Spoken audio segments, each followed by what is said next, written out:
पुण्यातील कार्यक्रमामध्ये उपमुख्यमंत्री एकनाथ शिंदे भाषणासाठी उठताच अजित पवारांनी शिंदेंची जागा घेतली। अमित शहांच्या एका बाजूला देवेंद्र फडणवीस तर दुसऱ्या बाजूला शिंदे बसले होते। शिंदे खुर्चीवरून उठताच अजित पवारांनी अमित शहांच्या शेजारी बसून त्यांच्याशी संवाद साधला। पुण्याच्या कार्यक्रमामध्ये उपमुख्यमंत्री एकनाथ शिंदेंनी पंतप्रधान नरेंद्र मोदी आणि केंद्रीय गृहमंत्री अमित शहा यांचं कौतुक केलं। जिसका कोई नहीं उसका मोदी जी और अमित शहा है असं म्हणत शिंदेंनी मोदींवर स्तुती सुमनांचा वर्षाव केला। आम्हाला महाराष्ट्राचा विकास करायचा आहे, कोणत्याही मतदारसंघातील विकास थांबवू नये ही सरकारची भूमिका आहे। त्यामुळे मवियाच्या आमदारांनाही भरघोस निधी दिला जाईल। महाराष्ट्राचा संपूर्ण विकास हेच आमचं ध्येय आहे असं स्पष्टीकरण देत मंत्री चंद्रशेखर बावनकुळेंनी नितेश राणेंनी निधीबाबत केलेलं वक्तव्य खोडून काढलं। माणिकराव कोकाटेंच्या राजीनाम्यावरून काँग्रेसचे प्रवक्ते अतुल लोंढेंनी टोला लगावलाय। काँग्रेसचे माजी आमदार सुनील केदारेंना जेव्हा शिक्षा झाली तेव्हा त्यांच्या शिक्षेची प्रत विधानसभा अध्यक्षांकडे लवकर पोहोचली होती। केदारेंची आमदारकी रद्द करण्यात आली होती, मात्र कोकाटेंच्या शिक्षेची प्रत पोहोचायला अजूनही वेळ लागतोय असं लोंढे म्हणाले। शरद पवारांच्या मनात कटुता नाही, जिथे वार करायचा तिथे ते करतात, पण सारखे सारखे वार करत नाहीत अशी प्रतिक्रिया जितेंद्र आव्हाड यांनी दिली। तर पंतप्रधान नरेंद्र मोदी आणि पवारांचे संबंध चांगले आहेत, पण राजकीय बोलत असताना पवार मोदींना सोडत नाहीत असंही विधान आव्हाडांनी केलंय। नांदेड जिल्ह्यातील नायगावात भाजप कार्यकर्त्यांनी राष्ट्रवादी काँग्रेसमध्ये प्रवेश केला। आमदार प्रताप पाटील चिखलीकर यांच्या उपस्थितीत सदस्य नोंदणी अभियानादरम्यान हा पक्षप्रवेश पार पडला। भाजपसह काँग्रेसच्या पदाधिकाऱ्यांनीही राष्ट्रवादी काँग्रेसमध्ये प्रवेश केला। मनसेनं महायुतीत येऊ नये असं आवाहन आरपीआयचे नेते रामदास आठवलेंनी केलंय। महायुतीत आमच्याच पक्षाला काही मिळत नाही, मनसे महायुतीत आल्यास आमची अजून अडचण होईल असं आठवले म्हणाले। माजी मंत्री अनिल पाटलांची राष्ट्रवादी काँग्रेसच्या प्रदेश उपाध्यक्षपदी निवड करण्यात आली। अनिल पाटलांची निवड होताच अमळनेरच्या कार्यालयात राष्ट्रवादी काँग्रेसच्या कार्यकर्त्यांनी जल्लोष केला।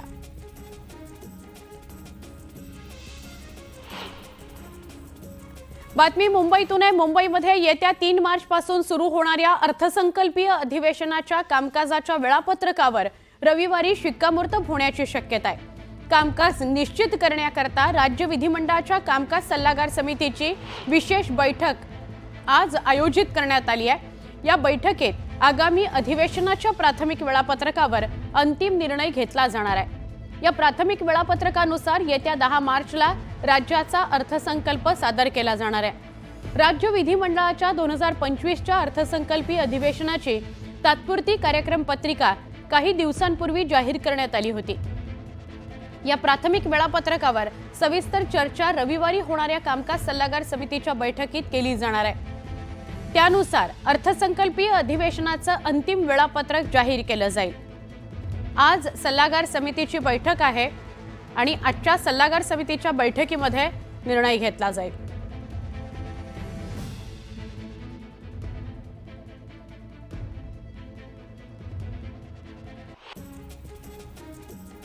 मुंबई जवळच्या वाढवण बंदराजवळ समुद्रामध्ये कृत्रिम बेट उभारून त्यावर विमानतळ उभारण्याचा प्रस्ताव केंद्र सरकारच्या विचाराधीन आहे। तसंच झाल्यास समुद्रामध्ये बांधलेले भारताचे हे पहिले विमानतळ असेल। प्रस्तावित वाढवण विमानतळ मुंबईच्या सध्याच्या विमानतळापासून 125 किलोमीटर अंतरावर आहे। मुंबईचा पारा सलग दुसऱ्या दिवशी 37 अंशांपार गेलेला आहे। सांताक्रूज इथं शनिवारी 37.2 अंश सेल्सिअस कमाल तापमानाची नोंद झाली आहे। दरम्यान पुढील काही दिवस तापमान चढच राहण्याचा अंदाज हवामान विभागानं वर्तवलाय। न्यायालयाचे आदेश आणि केंद्रीय प्रदूषण नियंत्रण मंडळाच्या मार्गदर्शक सूचनांची काटेकोर अंमलबजावणी करण्याकरता मुंबई महानगरपालिकेनं कंबर कसली आहे। महापालिकेच्या 7 परिमंडळांना तुर्तास प्रत्येकी 100 टन शाडूची माती उपलब्ध करण्यात येणार असून मूर्तिकारांना 1 मार्च पासून मागणीनुसार शाडूची माती देण्यास सुरुवात करण्यात येणार आहे। यंदाच्या आर्थिक वर्षाच्या 10 महिन्यांमध्ये विविध सवलतींमुळे एसटी महामंडळाला 640 कोटींचा तोटा सहन करावा लागल्याचं समोर आलं। या आर्थिक वर्षात आतापर्यंत एसटी महामंडळाला केवळ ऑगस्ट महिन्यात झालेला 22 कोटींचा नफा वगळता प्रत्येक महिन्याला तोट्याचा सामना करावा लागलेला आहे। यामध्ये सर्वाधिक तोटा हा सप्टेंबर महिन्यामध्ये 131 कोटी तर ऑक्टोबर महिन्यामध्ये 165 कोटी इतका आहे। बदलापूर एमआयडीसी मुख्य रस्त्यावरील पथदिवे गेल्या काही दिवसांपासून बंद आहेत। बदलापूर कर्जतला जोडणारा हा मुख्य रस्ता आहे, त्यामुळे पथदिवे सुरू करण्याची मागणी केली जाते, पण प्रशासन त्याकडे दुर्लक्ष करत असल्याची तक्रार स्थानिकांकडून करण्यात येते।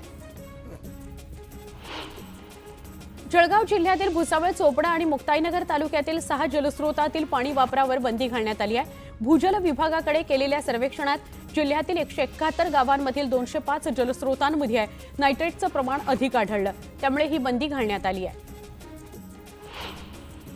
साताऱ्यामध्ये नेताजी सुभाषचंद्र बोस चौकात T55 CAF VD Russian made असणारा रणगाडा लावण्यात आलाय। खासदार उदयनराजे भोसले यांनी स्वतः हजर राहून हा लष्करातील रणगाडा बसवून घेतला। 3 तास उभं राहत कामाची पाहणी करत उदयनराजेंनी अधिकाऱ्यांना मार्गदर्शन केलं। जळगावातील मुक्ताईनगरमध्ये आदिशक्ती मुक्ताई आणि योगीराज चांगदेव महाराज यांच्या या गुरुशिष्य भेटीच्या पर्वावर माघवारी शिवरात्रोत्सवाचं ध्वजपूजन पार पडलं। प्रांताधिकारी जितेंद्र पाटील आणि चंद्रकांत पाटलांच्या हस्ते ध्वजपूजन करण्यात आलं। मुक्ताईनगरात आजपासून वारकऱ्यांचा कुंभमेळा भरणार आहे। अलिबागमधील खांदेरी उंदेरी किल्ल्याला पर्यटक मोठ्या संख्येने पसंती देत आहेत। वीकेंड निमित्त हजारो पर्यटक किल्ल्यावर दाखल झालेत। मुंबईसह ठाण्यातून पर्यटक मोठ्या संख्येने खांदेरी बेटावर मजा करण्याकरता आणि नवस फेडण्याकरता येत आहेत। बीकेसीतील 3 व्यावसायिक वापरासाठीच्या भूखंडाच्या ई-लिलावाच्या निविदा खुल्या करण्यात आल्या, त्याला चांगला प्रतिसाद मिळालाय। या निविदेनुसार बीकेसीत लवकरच ज्युपिटर किंवा फोर्टिस रुग्णालय तसंच DY पाटील किंवा भारती विद्यापीठचं महाविद्यालय उभं राहण्याची शक्यता आहे।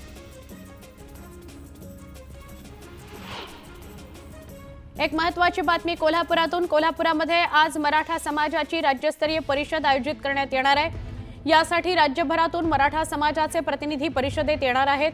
मराठा आंदोलक मनोज जरांगे पाटलांना वगळून आज मराठा समाज एकवटणार असल्यानं या परिषदेकडे अवघ्या राज्याचं लक्ष लागलेलं आहे।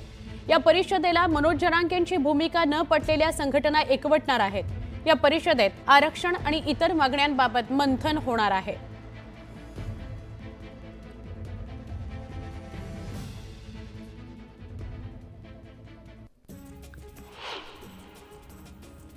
शहराच्या काही भागांमध्ये GBSचे रुग्ण वाढलेत। पिण्याच्या शुद्ध पाण्याची गरज लक्षात घेऊन पिंपरी चिंचवड पालिकेनं 58 खासगी आरो प्रकल्पांवर निर्बंध घातले होते, पण आता ते निर्बंध मागे घेण्यात आले। रिझर्व्ह बँक ऑफ इंडियाचे माजी गव्हर्नर शक्तिकांत दास हे पंतप्रधान नरेंद्र मोदी यांचे प्रधान सचिव असतील। शक्तिकांत दास हे प्रधान सचिव 2च्या भूमिकेमध्ये दिसणार आहेत। अवघ्या काहीच दिवसांवर होळी येऊन ठेपली आहे। दरवर्षीप्रमाणे यंदाही होळीनिमित्त कोकणासह इतर जिल्ह्यात जाणाऱ्यांची संख्या अधिक आहे। यासाठी मध्य रेल्वेने 28 होळी विशेष गाड्या चालवण्याचा निर्णय घेतलेला आहे। वाशिम जिल्ह्यातील बाजार समित्यांमध्ये गेल्या काही दिवसांपासून तुरीच्या दरात होत असलेली घसरण तुर्तास थांबली आहे। या दरात काहीशी सुधारणाही झाली आहे। कारंजा बाजार समितीत 3,500 क्विंटल तुरीची आवक झाली आहे। ऊसाच्या उत्पादनातील घसरण, उतार्यातील घसरण आणि साखर निर्यातीतील परवानगी यामुळे साखरेच्या किमतीत वाढ होते, पण दुसरीकडे 77 साखर कारखाने बंद पडलेत। साखर उत्पादनामध्ये आतापर्यंत 50 लाख टनाची कपात झालेली आहे। पुणे महानगर परिवहन महामंडळातील सर्व विभागांमधील प्रशासकीय कामकाजामध्ये यापुढे मराठी भाषेचा वापर करण्यात यावा अशा सूचना प्रशासनाकडून देण्यात आलेल्या आहेत। त्यामुळे PMPचं कामकाज आता मराठीतच होणार आहे। जिल्हा मार्केटिंग फेडरेशनच्या माध्यमातून रत्नागिरी जिल्ह्यातील 11 शासकीय धान्य खरेदी केंद्रांवर भात खरेदी सुरू आहे। आतापर्यंत एकूण 971 शेतकऱ्यांकडील 20,903 क्विंटल भाताची खरेदी करण्यात आली आहे। राज्यातील बाजार समितीमध्ये सोयाबीनची आवक 32,608 क्विंटल इतकी झाली आहे, तर सोयाबीनला 3,931 रुपये प्रति क्विंटल इतका दर मिळाला। बाजारातील दरात होणाऱ्या घसरणीमुळे शेतकऱ्यांकडून अल्प प्रतिसाद मिळताना दिसतोय। राज्यातील बाजार समितीमध्ये मक्याची 1330 क्विंटल इतकी आवक झाली आहे, तर मक्याला 2107 रुपये प्रति क्विंटल इतका दर मिळाला आहे. लासलगाव निफाड इथल्या बाजार समितीमध्ये मक्याची आवक 350 क्विंटल इतकी आहे. लाल कांद्याच्या दरात सातत्याने घसरण सुरूच आहे. बाजार समितीत लाल कांद्याला कमीत कमी 1500 रुपयांपासून 2400 रुपयांपर्यंतचा दर मिळतोय. शेतकरी आणि बाजार समिती यांच्यातील अडचणी आणि त्यावरील उपाययोजना याबाबत चर्चा करण्याकरता सोमवारी राज्यस्तरीय परिषदेचं आयोजन केलं आहे. कृषी उत्पन्न बाजार समित्यांचे सभापती, उपसभापती यांच्यासोबत या परिषदेत चर्चा केली जाणार आहे. सांगलीच्या मिरज तालुक्यातील बेडग इथं जयंत केसरी बैलगाडी शर्यत स्पर्धा पार पडली. यात पहिल्या क्रमांकासाठी पार पडलेल्या शर्यतीत हेलिकॉप्टर आणि सांगोल्याचा राजा या बैलजोडीनं बाजी मारली. तब्बल 1,11,000चं पहिलं बक्षीस त्यांनी पटकावलं. शिवसेना प्रमुख बाळासाहेब ठाकरे आंतरराष्ट्रीय स्मारकाच्या पहिल्या टप्प्याचं काम पूर्ण होऊन दुसऱ्या टप्प्यातील काम सुरू झालंय. या कामावर आतापर्यंत एकूण 229 कोटींचा खर्च झाल्याची माहिती समोर आली आहे. मुंबईत रस्त्यांवरील काँक्रिटीकरणामुळे गेल्या 2 वर्षात रस्त्यांवर खड्डे पडण्याचं प्रमाण कमी झाल्याचा दावा महापालिकेनं केलाय. त्यामुळे यंदाही महापालिकेनं पावसाळापूर्व आणि पावसाळ्यातील खड्डे बुजवण्याच्या खर्चात कपात करण्याचा निर्णय घेतलाय. ही कपात 25 ते 30% आहे. महात्मा ज्योतिबा फुले संशोधन आणि प्रशिक्षण संस्थेकडून पीएचडी अधिछात्र वृत्ती योजनेअंतर्गत राज्यातील पात्र संशोधक विद्यार्थ्यांना एकूण 5,91,00,000 रुपये निधी वितरित करण्यात आलाय.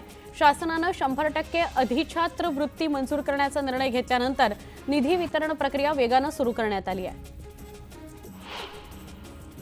गाईच्या दूध खरेदी दरामध्ये येत्या 26 फेब्रुवारीपासून 1 रुपयाची वाढ केली जाणार आहे. शेतकऱ्यांना प्रति लिटर 33 रुपये देण्याचा निर्णय सोनाईसह राज्यातील काही दूध संस्थांनी घेतला आहे. डिसेंबरपर्यंत 5 वेळा दूध खरेदी दरात वाढ करण्यात आलेली आहे. मुंबई खड्डेमुक्त करण्यासाठी महापालिकेनं सगळ्याच रस्त्यांचं काँक्रिटीकरण करण्याचा निर्णय घेत कामंही हाती घेतली आहेत. मात्र काही भागात स्थानिक रहिवाशांकडून काँक्रिटीकरणाला विरोध होतोय. आमच्या भागातील रस्ते सुस्थितीत असल्यानं काँक्रिटीकरण करू नये अशी काही भागातील स्थानिकांची भूमिका आहे. भटक्यांची पंढरी म्हणून राज्यभर ओळख असलेल्या नगरमधील मढीच्या कनिफनाथ महाराजांच्या यात्रेत यावर्षी मुस्लिम समाजाच्या व्यावसायिकांना बंदी घालण्याचा ठराव ग्रामसभेत करण्यात आला. मार्चमध्ये ही यात्रा भरते. यात्रेला शेकडो वर्षांची परंपरा असून हिंदू मुस्लिम ऐक्याचं प्रतीक म्हणून या यात्रेकडे पाहिलं जातं. ऐन उन्हाळ्यात मराठवाड्याचा पाणी प्रश्न तापण्याची शक्यता आहे. समन्यायी पाणी वाटप कायदा 2005 नुसारच पाणी मिळवण्याचा मराठवाडा पाणी परिषदेनं एकमतानं निर्धार केलाय. तसंच जायकवाडीवर सतत अन्याय होत असल्याचंही मत पाणी परिषदेनं व्यक्त केलंय. शिक्षण हक्क कायद्याअंतर्गत इंग्रजी माध्यमाच्या शाळांमध्ये प्रवेश घेतलेल्या विद्यार्थ्यांच्या शुल्क प्रतिपूर्तीची रक्कम सरकारतर्फे शाळांना दिली जाते. त्यानुसार 2024-25 या शैक्षणिक वर्षाच्या शुल्क प्रतिपूर्तीचा दर शिक्षण विभागानं निश्चित केलाय. यंदा शाळांना प्रति विद्यार्थी 17,670 रुपये देण्यास सरकारनं मान्यता दिली आहे. फेब्रुवारी महिना संपत आला असून उन्हाचा चटका हळूहळू वाढू लागलाय. अशात सरबतासाठी वापरल्या जाणाऱ्या लिंबूचा दरही सर्वसामान्यांना घाम फोडणारा आहे. कारण बाजारात एका लिंबूची 10 रुपये विक्री होत आहे. याचा दर आणखी वाढण्याची शक्यता वर्तवली जाते. मुंबई शहर आणि उपनगरामध्ये सध्या सुरू असलेल्या विविध कामांच्या बेस्टच्या बस सेवेला चांगलाच फटका बसलाय. मेट्रो रस्त्याचं काँक्रिटीकरण, सायन पुलाची पुनर्बांधणी, नाल्यांवरील पुलाची बांधणी अशा कामांमुळे बेस्टच्या 97 बस मार्गावरील जवळपास 189 बस वळवण्यात आलेल्या आहेत.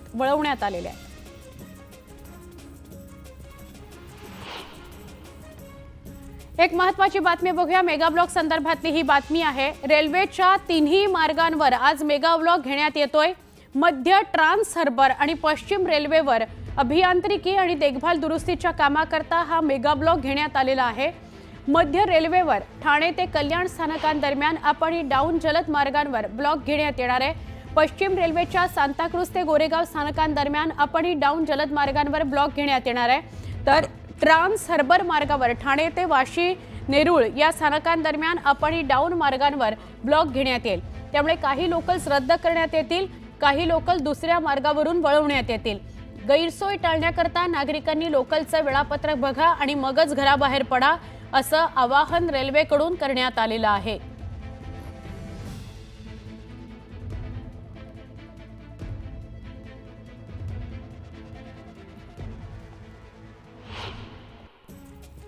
गुंडगिरी संपवण्याचं नावच घेत नाही, आमचा निषेध करा, मात्र पोलिसांसमोर दगड उचलले जातात हे दुर्दैव आहे.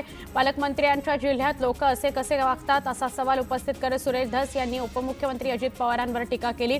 काळे झेंडे दाखवल्यानंतर धसांनी ही प्रतिक्रिया दिली. कन्नडिगांच्या मुजोरी विरोधात शिवसेना उबाठाच्या कार्यकर्त्यांनी सुरू केलेल्या आंदोलनात एक गमतीशीर प्रसंग बघायला मिळाला. पोलिसांनी आंदोलकांची धरपकड सुरू केली. पोलीस आंदोलकांना पकडून कारमध्ये घेऊन जात होते. यावेळी कारमध्ये बसता येत नाही तरी कोंबतात अशा शब्दात आंदोलकांनी पोलिसांना विरोध केला. उबाठाच्या कार्यकर्त्यांनी कोल्हापुरात कर्नाटक सरकार आणि कन्नड रक्षक वेदिका संघटनेविरोधात आंदोलन केलं. काल कर्नाटकातील चित्रदुर्गामध्ये कन्नड संघटनांनी महाराष्ट्राच्या बस चालकाला मारहाण केली, त्याच्या तोंडाला काळं फासलं. याच्या निषेधार्थ उबाठाच्या कार्यकर्त्यांनी चालक आणि वाहकाचा सत्कार केला. कर्नाटकात महाराष्ट्र परिवहन मंडळाच्या बस चालकाला कर्नाटकातील कन्नड रक्षण वेदिका संघटनेच्या लोकांनी मारहाण केली. या घटनेचे पुण्यातही पडसाद उमटले. उबाठाच्या कार्यकर्त्यांनी कर्नाटकची बस अडवत बसला काळं फासत कानडींविरोधात जोरदार आंदोलन केलं. डोंबिवलीनंतर दिव्यातही अनधिकृत इमारतींवर हातोडा पडणार आहे. या कारवाई विरोधात स्थानिकांनी आंदोलन केलं. लाडकी बहीणचे पैसे नकोत, इमारत वाचवा अशी मागणी करताना महिलांना अश्रू अनावर झाले. कोस्टल रोडच्या डांबरीकरणाच्या दुरुस्तीचं काम सुरू करण्यात आलंय. न्यूज 18 लोकमतनं कोस्टल रोडची बातमी दाखवली होती. याच बातमीची दखल घेत पंतप्रधान कार्यालयानं तात्काळ काम सुरू केलेलं आहे. पिंपरी चिंचवड महापालिकेनं 6,256 कोटींचा अर्थसंकल्प सादर केलाय. भोसरीच्या तुलनेमध्ये चिंचवड आणि पिंपरीला कमी निधी दिल्याचं दिसून आलंय. मात्र शहराच्या विकासाची गरज पाहून निधीची तरतूद केल्याचं स्पष्टीकरण मनपा आयुक्त शेखर सिंह यांनी दिलं. नवी मुंबईतील सायन पनवेल महामार्गावर उरण फाटा पुलाचं काम सुरू करण्यात आलंय. त्यामुळे वाहतुकीत महत्त्वाचे बदल करण्यात आलेत. प्रवाशांची गैरसोय टाळण्यासाठी पुण्याकडून मुंबईकडे येणारी वाहनं अटल सेतू मार्गे मुंबईकडे वळवण्यात आली आहेत. राज्याच्या सामाजिक न्याय विभागाकडून दिव्यांगांच्या कायद्याची पायमल्ली केली जात आहे. अपंग हक्क अधिनियम 2016च्या कायद्यानुसार शासकीय योजनेमध्ये दिव्यांगांसाठी 5% आरक्षणाची तरतूद आहे. मात्र सामाजिक न्याय विभागाच्या वसतिगृहांमध्ये केवळ 3% जागा भरल्या जात आहेत. 8 वर्षांनंतरही कायद्याची अंमलबजावणी का होऊ शकली नाही असा सवाल उपस्थित करण्यात आलाय. कोल्हापुरातील प्रदर्शनामध्ये 25 कोटींचा रेडा आकर्षणाचा विषय ठरला. हरियाणातील प्रसिद्ध पशुपालक नरेंद्र सिंह यांचा हा रेडा आहे. या रेड्याचं वय जरी 4 वर्ष असलं तरी त्याची उंची 5.5 फूट तर वजन 1.5 टन इतकं आहे. या रेड्याचं नाव आहे विधायक. सध्या कोल्हापुरामध्ये या रेड्याला पाहण्याकरता तुफान गर्दी झालेली आहे. कोल्हापूरच्या दौलतवाडीतील तळ्यात पाण्याच्या शोधात असलेला गवा पडला. बऱ्याच प्रयत्नानंतर गव्याला बाहेर काढण्यात यश आलं. वन विभागाच्या जवानांना खूप प्रयत्न करावे लागले. या गव्याला पाहण्याकरता तळ्याकाठी ग्रामस्थांनी गर्दी केली होती. कोल्हापुरामध्ये एक मनोरुग्ण पहिल्या प्रातःविधीसाठी थांबलेल्या मालगाडीच्या खाली गेली. मात्र मालगाडी अचानक सुरू झाली. महिला ट्रॅकवर अडकली. सफाई कामगार महेश शिंदे याने या महिलेला मालगाडी चालू असताना झोपून राहा असं सांगितलं आणि त्यामुळे ती थोडक्यात बचावली. प्रधानमंत्री आवास योजना ग्रामीणच्या दुसऱ्या टप्प्यातील भिवंडीमधील 4,500 लाभार्थ्यांना मंजुरी पत्रासह पहिला हप्ता सुपूर्द करण्यात आला. भिवंडी पंचायत समिती सभागृहामध्ये आमदार महेश चौघुले यांच्या हस्ते या हप्त्याचं वितरण करण्यात आलंय. जळगावच्या तापीपूर्णा नदीच्या संगम परिसरामध्ये आपत्ती व्यवस्थापन विभागाकडून रंगीत तालीम करण्यात आली. सरावादरम्यान पाण्यात पडलेल्या एका व्यक्तीला सुखरूप बाहेर काढत त्याचा जीव वाचवण्यात आला. पुण्यामध्ये गावगुंडांचा धुडगूस सुरूच आहे. पुण्याच्या वडगाव शेरीमध्ये पुन्हा वाहनांची तोडफोड करण्यात आली. 10 ते 12 जणांच्या टोळक्यानं वाहनांची तोडफोड केली, दहशत माजवली. या प्रकरणी चंदननगर पोलीस ठाण्यात गुन्हा दाखल करण्यात आलाय. पंढरपूरच्या करमाळा शहरातील मौलालीच्या माळात भरधाव डंपरनं दुचाकीला चिरडलं. या अपघातात दुचाकीवरील एकाचा जागीच मृत्यू झाला. 1 जण गंभीर जखमी झालाय. अंमली पदार्थ विरोधी पथकाच्या पिंपरी चिंचवड आणि चाकण शाखेच्या पोलिसांनी पुणे नाशिक महामार्गावरील रोहकल फाट्यावर 96 किलो गांजा पकडला. कारवाईमध्ये 63,31,000चा मुद्देमाल जप्त करण्यात आला, तर 2 पुरुष आणि एका महिलेला ताब्यात घेतला असून 3 आरोपी फरार आहेत. भुसावळ तालुक्यातील साके गावाजवळ दुचाकी चालकाचं नियंत्रण सुटल्यानं अपघात झाला. या अपघातात 65 वर्षाच्या दुचाकी चालक गंभीर जखमी झालाय. जखमीवर उपचार सुरू आहेत. एका मातेनं मुलगी गर्भवती राहिली म्हणून मुलीचा गळा घोटून तिची हत्या केली असा धक्कादायक प्रकार पोलीस तपासात समोर आलाय. आत्महत्येचा बनाव रचणाऱ्या निर्दयी मातेला नालासोपारा पोलिसांनी अटक केली. पुणे बंगळुरू महामार्गावर एका कारनं अचानक पेट घेतला. कराडच्या पाचवड फाट्याजवळ ही घटना घडली. नवी मुंबईच्या घणसोलीमध्ये पूर्व वैमनस्यातून एका महिलेच्या घरात घुसून महिलेला मारहाण करण्यात आली. या मारहाणीचा व्हिडिओ सोशल मीडियावर व्हायरल झालेला आहे. आंबेगावच्या गावडेवाडी परिसरात रस्त्याच्या कडेला उभ्या असलेल्या एका कारला अचानक आग लागली. या आगीत कारचं मोठं नुकसान झालंय. जळगावच्या भालोद ते हिंगणा मार्गावर पिकअप वाहन उलटलं आणि अपघात झाला. या अपघातात 15 जण जखमी झाले.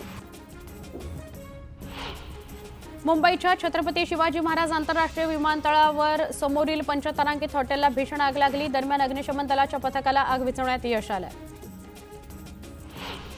बेलापूरमध्ये जमावाकडून एका व्यक्तीच्या घरावर हल्ला करण्यात आला. राजकीय पूर्ववैमनस्यातून हा हल्ला करण्यात आला. कल्पेश ठाकूर नामक व्यक्तीच्या घरावर हा हल्ला करण्यात आला. प्रधानमंत्री सूर्यघर मोफत वीज योजनेतील ग्राहकांनाही वीज बिल आकारण्यात येणार आहे. यातील ग्राहकांना संध्याकाळी 6 ते सकाळी 9 या वेळेत वापरलेल्या विजेवर बिल आकारावं असा प्रस्ताव महावितरणनं वीज नियामक आयोगाकडे दिला आहे. राज्यातील 1 लाखांवर वीज ग्राहक घराच्या छतावर सौर ऊर्जेनिमित्त पॅनल्स बसवून वीज निर्माण करत अपेक्षित आहे. घरगुती वापरापेक्षा जास्त वीज तयार झाल्यामुळे वीज बिल 0 येत आहे. मुंबईत उपकरप्राप्त इमारतींसह अनेक इमारती जुन्या झाल्या असून त्या पडण्याच्या स्थितीत आहेत. परिणामी एक इमारतीचा पुनर्विकास करण्याऐवजी सगळ्या इमारतींना एकत्र करत क्लस्टर डेव्हलपमेंट करण्यावर म्हाडा भर देत आहे. शिवजयंतीच्या काढलेल्या सोडतीत मुहूर्तावर संगणकीय पसंतीचं घर न मिळालेल्या 1,881 अर्जदारांना सिडकोनं तळोजातील घरांचा पर्याय उपलब्ध करून दिलाय. त्यामुळे ग्राहकांमध्ये संभ्रमाचं वातावरण आहे. विशेष म्हणजे ही घरं घ्यायची की नाही याचा निर्णय संबंधित ग्राहकांनी घ्यायचा आहे. भारतात कर्करोगाचा धोका दिवसेंदिवस वाढताना दिसतोय. बदलती जीवनशैली, व्यायामाचा अभाव आणि इतर कारणांमुळे कॅन्सरचं प्रमाण वाढलंय. तर मागील काही वर्षांपासून मुलांमध्येही कॅन्सरचं प्रमाण वाढलंय. अगदी 3 महिन्यांच्या बाळाला सुद्धा कॅन्सरचं प्रमाण बघायला मिळतंय. प्रयागराज इथं सुरू असलेल्या महाकुंभमध्ये आतापर्यंत 60 कोटी भाविकांनी स्नान केल्याचा दावा उत्तर प्रदेश सरकारनं केलाय. जगभरातील 50% हिंदू भाविकांनी आतापर्यंत त्रिवेणी संगमावर स्नान केलंय. एकट्या नेपाळमधून 50 लाख भाविकांनी स्नान केल्याचं उत्तर प्रदेश सरकारचं म्हणणं आहे. तेलंगणातील नागर कुर्नूल या जिल्ह्यात SLBC बोगदा प्रकल्पाचा काही भाग कोसळला. या अपघातात 8 कामगार बोगद्यात अडकल्याचं सांगण्यात येत आहे. यांच्या बचावाकरता सर्वतोपरी प्रयत्न सुरू आहेत.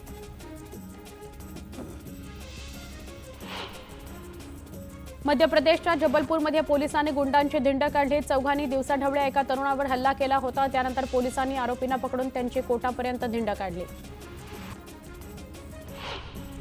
मध्य प्रदेशातील धारमध्ये हुल्लडबाजांनी खनिज चेकपोस्टवर तैनात असलेल्या कर्मचाऱ्यांवर प्राणघातक हल्ला केला. 3 कर्मचाऱ्यांना काठ्याने मारहाण करण्यात आली. या प्रकरणी पोलिसांनी दोघांना गुन्हा दाखल केलाय.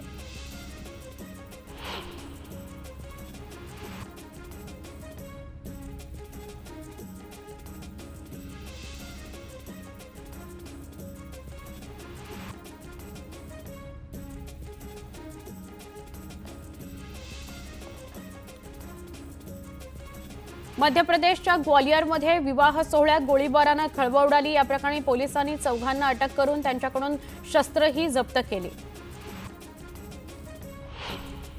उत्तर प्रदेशच्या मुरादाबादमध्ये एका महिलेला मारहाण करतानाचा व्हिडिओ समोर आलाय. घरात घुसून हॉकी स्टिकनं महिलेला मारहाण केल्याचा व्हिडिओ सोशल मीडियावर व्हायरल झालाय.